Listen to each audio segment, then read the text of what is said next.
Je vous propose un tuto pour la réalisation d'une poignée tactique avec lampe intégrée, enfin je peux dire intégrée, disons un support lampe et une batterie LiPo 7,4 volts intégrée. Ça aussi c'est bon, ça c'est facultatif, hein. Vous pouvez utiliser juste la poignée. Donc là ici monté sur un MP5. Alors pour la lampe, c'est une lampe bas de gamme, hein. C'est un truc que j'ai acheté à Carrefour.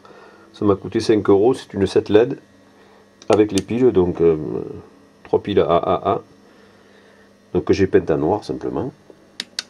Pour le reste, j'ai utilisé du PVC de 32, un petit morceau de PVC de 32, de la résine et du mastic. C'est quasiment tout ce dont j'ai eu besoin pour faire cette petite poignée. L'avantage sur ce rail iris, c'est qu'il y a un perçage, donc pour passer le câblage. Donc là moi j'ai utilisé en fait le dessus de la poignée est creux, et donc il suffit d'aligner les deux et passer le câblage par cet orifice. Pour la poignée, je suis parti d'un tube PVC de diamètre 32.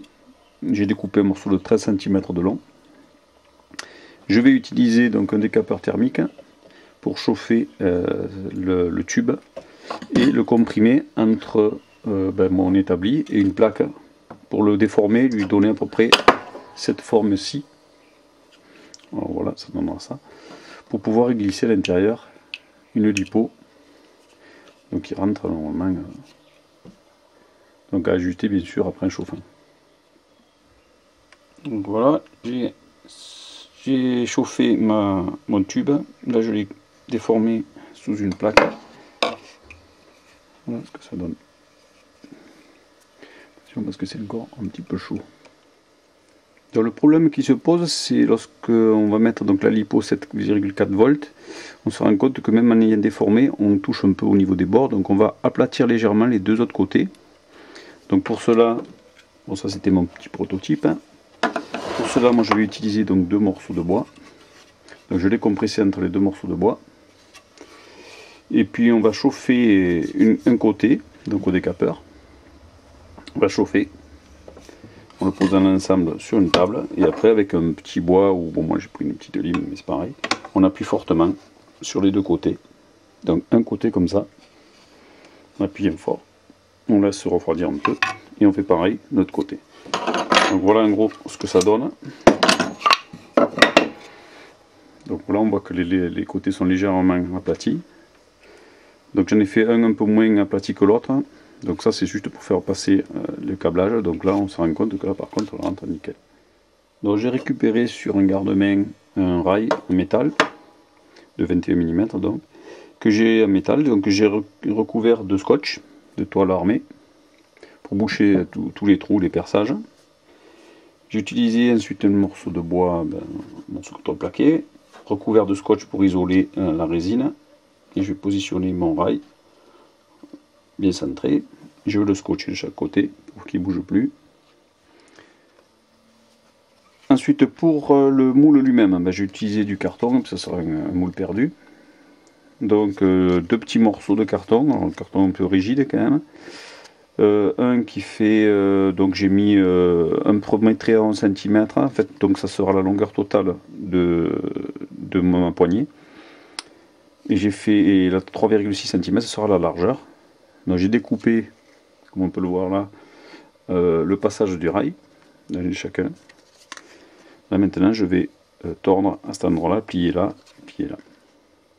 Donc ensuite je vais préparer ma résine, qui sera adjuvantée avec de la silice pour la rendre un peu plus pâteuse, et armée avec de la fibre comme d'habitude. Donc ce qui est que je vais poser donc ma poignée, à peu près... je vais juste laisser un petit centimètre à l'arrière, puisque l'avant sera pour le support de la lampe. Voilà ma résine préparée, armée avec de la fibre et avec ou du talc ou de la silice. Et maintenant on va couler. J'ai rajouté mon catalyseur, donc il va falloir se booster. Donc voilà, j'ai fait un premier coulage. Alors c'est juste, je remplis pas l'entier parce que c'est juste pour tenir la poignée, donc être bien sûr qu'elle est bien centrée. je vais laisser sécher, ou au moins tout au moins un peu polymériser pour que ça me bloque bien ma poignée. Et ensuite je ferai mon dernier coulage pour faire la bonne hauteur. Donc par sécurité, j'ai mis quelques petits morceaux de mat de verre pressés dans du rowing à l'intérieur de mon coulage pour le rendre un peu plus costaud. Donc voilà, là j'ai démoulé avant que ce soit complètement sec, pour que ce soit un peu plus facile à démouler. Donc voilà ce que ça donne. Ça c'est du brut. Ensuite, comme je vais utiliser cette petite lampe pour faire donc pour la poignée tactique, je vais prendre un tube de 32 qui va nickel dedans. Il y a juste un petit jeu, comme on peut voir, mais bon, qui est très bien. Donc j'ai découpé un morceau de 3 cm.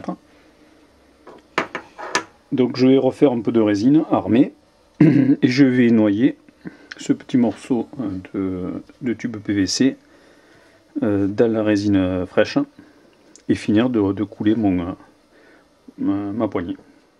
Donc voilà la poignée après le démoulage complet. Moi j'ai fait un petit coup de ponçage pour le futur enduit que je vais mettre dessus. Donc là j'ai commencé un peu à la faire propre. Donc maintenant on va mastiquer de partout où il y a des petites bulles et pour faire fini. Donc ensuite j'utilise du mastic standard, donc ou en boîte ou en tube. Donc là j'ai mis déjà le catalyseur, donc je vais booster un peu parce que plus il fait chaud, plus ça prend vite. Donc là je vais induire l'avant de ma poignée sur une bonne épaisseur pour faire l'empreinte en fait des doigts, en pensant bien sûr qu'on va la tenir de la main gauche. Donc il faudra faire l'empreinte de la main gauche. Cette partie, maintenant j'utilise un gant latex que je vais mettre à ma main gauche parce que je suis droitier. Et puis là bien sûr on va faire comme si on tenait la réplique en essayant d'avoir un gant le plus tendu possible, sans trop appuyer d'ailleurs, parce que c'est juste pour faire une empreinte. Donc là on va rester comme ça 4-5 minutes parce qu'en principe c'est le temps que met l'enduit pour polymériser. Donc lorsque ça se devient bien chaud au niveau des doigts, vous le sentez de toute façon, ça veut dire, de toute façon on peut tester, là ça commence légèrement à prendre, donc on peut commencer doucement à ouvrir les doigts. Donc là bien sûr c'est pas très joli, hein, mais bon c'est juste une prise d'empreinte. Donc on va bien laisser sécher. Une fois que ce sera bien sec, on va commencer avec une râpe à bien finir les angles et avec du mastic refaire la finition. Donc lorsque vous en êtes à cette étape là, soit vous pouvez garder votre poignée telle quelle si elle vous convient. On fera un talon pour la poignée ensuite. Moi je vais rajouter un petit dos à la poignée. Donc voilà, pour ça un morceau de PVC de 32 que j'ai légèrement mis en forme avec toujours pareil mon décapeur. Donc pour qu'il s'adapte parfaitement au niveau de la poignée à ce niveau là. Donc en gros voilà ce que ça va donner. Alors je l'ai fait avec un petit vide pour éviter d'avoir de la matière à faire. Ce qu'on peut faire également c'est mettre un empilement de morceaux de PVC pour arriver à l'épaisseur. Mais par économie je préfère en faire comme ça. Donc là je vais la coller. Je vais coller cette pièce sur la poignée. À l'avant de la poignée, à 1 cm mini bord, sur le dessus, donc j'ai foré avec un foré de 8, un premier trou à 1 cm de profondeur.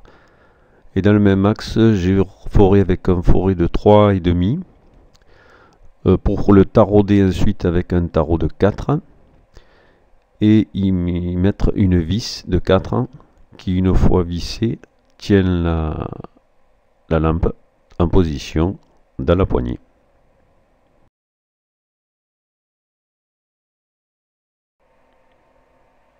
Ensuite, sous la poignée, donc entre la poignée et le porte-lampe, j'ai tracé dans l'axe et j'ai percé avec un foré de 10 sur à peu près 4 mm de profondeur. Dans le même axe, j'ai percé avec un foré de 5 pour pouvoir y passer une vis qui va tenir donc la poignée sur le rail iris et l'empêcher de coulisser. Ensuite j'ai vissé un écrou par dessus, j'ai tracé son emplacement et à l'aide d'une Dremel j'ai débité un petit passage pour pouvoir le noyer à l'intérieur de la poignée sans qu'il dépasse, et pour le tenir en place je l'ai collé à la cyano. Donc mes systèmes de fixation de la lampe et de la poignée sont faits. Pour les raisons d'esthétique j'ai tombé un peu l'angle là, je trouve que ça fait un peu plus joli. Et j'ai coupé le surplus qu'il y avait en bas de ma poignée pour que ça reste une poignée proportionnée. Donc pour le talon de la poignée, alors bon, bien sûr c'est facultatif, vous pouvez le laisser tel quel, hein, bon, en finissant bien sûr proprement. Moi je vais la fermer parce que je trouve que c'est quand même plus joli fermé, plus fini. Donc j'ai utilisé du PVC que j'ai écrasé en chauffant, donc un PVC plat, que j'ai découpé à la dimension exacte du cul de la poignée. Et donc par dessus, après je vais utiliser un morceau de rondin, donc ça c'est le même rondin que j'ai utilisé pour le M203, donc que j'ai coupé en deux, des rondins de 8. Et je vais avec le décapeur thermique faire le tour ici pour faire un talon propre. Donc voilà ce que ça donne. Donc c'était un peu sportif, mais bon, on y arrive en chauffant. On se chauffe un peu les doigts, mais enfin, ça se fait. Donc là la jonction, je vais la mastiquer pour faire propre. Et on passe à la suite. Donc voilà le talon. Donc je l'ai collé à la cyano pour que ça aille plus vite. Je mastiquerai ensuite le petit jour qu'il y a. Et donc en fait on obtient voilà, cette chose qui rentre tout juste au niveau du cul de la poignée. Donc pour la fixation de la protection arrière, j'ai percé un petit trou à 4, j'ai mis un petit, enfin 3,5 pour une petite vis. J'ai mis deux écrous. En fait je vais remplir cette cavité avec un peu de résine et je vais couler, je vais sceller les écrous là à l'intérieur. Alors si vous avez opté pour un empilement de PVC, vous n'avez qu'à percer simplement et mettre une jarre de vis par cœur pour faire tenir le cul de la poignée. Donc voilà, le talon de la poignée est terminé. J'ai coulé ma résine donc à l'intérieur en ayant mis à l'intérieur deux écrous. Je pourrais visser comme ça avec juste une petite vis mon talon de poignée. Ensuite, tout simplement pour une finition, j'ai pris du rondin PVC que j'ai utilisé sur l'M203, deux moitiés, que j'ai collé à la cyano et que j'ai mastiqué pour faire propre. C'est juste pour faire on va dire au niveau esthétique quelque chose d'un peu plus joli. Donc après un bon ponçage au papier très fin, j'ai passé un coup d'après. Donc après spécial plastique. L'avantage de l'après, c'est qu'on peut voir les petites irrégularités, donc les corriger, donc ce que j'ai fait avec un peu de mastic. On va reponcer les endroits où j'ai remastiqué et redonner un petit coup. Et après on passera à la peinture finale noire. Voilà la poignée peinte en noir mat.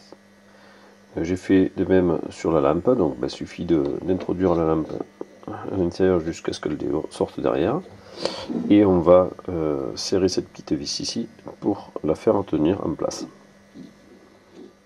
Donc l'avantage avec ce système de lampe, c'est que le bouton poussoir est à l'arrière, donc il suffit simplement avec le doigt, vous pouvez faire un contact. Donc pour l'arrêter, donc c'est très rapide. Donc le logement de la batterie à l'intérieur, il suffit de la pousser tout simplement. Et le petit scotch, c'est juste pour pouvoir la retirer par la suite. On va remettre le talon de crosse